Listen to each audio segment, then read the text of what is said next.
Nagluluto ka na ng cowcakes, no? Version 2 na yan. Okay. Tapos, nagluluto ka pero wala kang buyer. Nagluluto ka wala pang demand. Wala pa. Ba't ka nagluluto? Kailangan ko ng pera eh. Kailangan ko ng mabenta ako eh. Okay. Kailangan ko ng pera. So sabi ko, niluto ako. Paano ako magbebenta? Wala akong mabebenta. Ito, may produkto ako. Benta ko. Kinabukasan ganun ulit. Luto.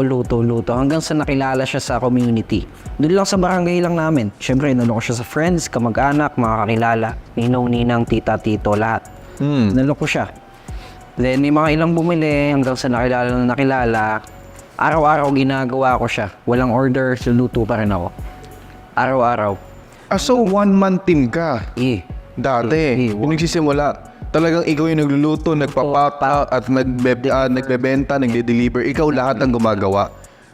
Ilan taon ka nun? 16, 17. Grabe. Palakpakan natin yan. Thanks. Yan. So, sobrang lupit mo pala, no? Na dati pa lang talagang hustling ka talaga. Oo. Kailangan eh. Parang ganun lang naman talaga siya eh. Kailangan. Wala ka ng other options na gagawin eh. Wala. There's no other way around. Yeah. And anong nangyari noon, no? After nun, okay. Hanggang sa pag nadadagdagan ng 10 ang order, ganito kasi naging journey ko. Okay. Nadadagdagan ng 10, kailangan ko pa ng isang tao. Tutulong sa akin. So, kailangan ko na ng 1 na kasapi na magluto, mag-produce. So, ang ginawa ko nun, Kada 10 yun. kada 10 order, kailangan ko na isa, tulungan mo ko. Doon kita, 500. Ilang gagawin mo, magluluto ka, tuturuan kita, ako bahala sa'yo. Okay, luto tayo. 1 week, 10 lang, 2 lang kami. I keep it na walang mawala. Pag may isa na ako nakuha, ano ko na yun, gagawin ko na hindi talaga siya pwedeng mawala, hindi siya pwedeng mawala ng work.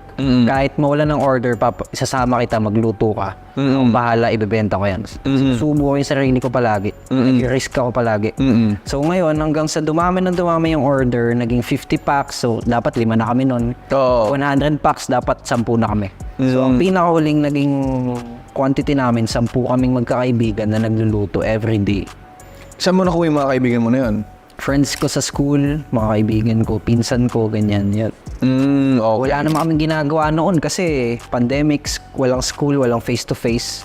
Boring na lahat, puro laro na lang kami. Sabi ko, ba't di tayo gumawa ng pera? Gawa tayo, ito mag-enjoy naman tayo, pwede tayo magkulitan habang nagluluto. Tapos magkakasama pa tayo palagi, which is na-miss natin kasi nag-pandemic. So ngayon, okay na, pwede tayong gumawa ng pera. Ayun, the most memorable thing na habang kayo ay nagluluto lahat kayo magkakaibigan. Yung pinaka-memorable, yung gumawa kami ng sobrang daming order, bulk order ni Senator Ping Lacson. Sping Lacson. Ay, yung pinaka-memorable.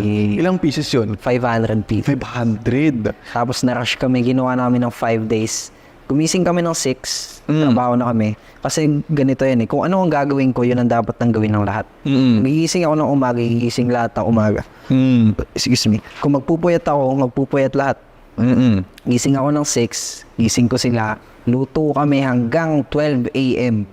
12 a.m. Yay! So ilang Pagka gumising na umaga, tapos 12 a.m. na matutulog. Yay! Grabe. Grabe yung ginagawa namin nun.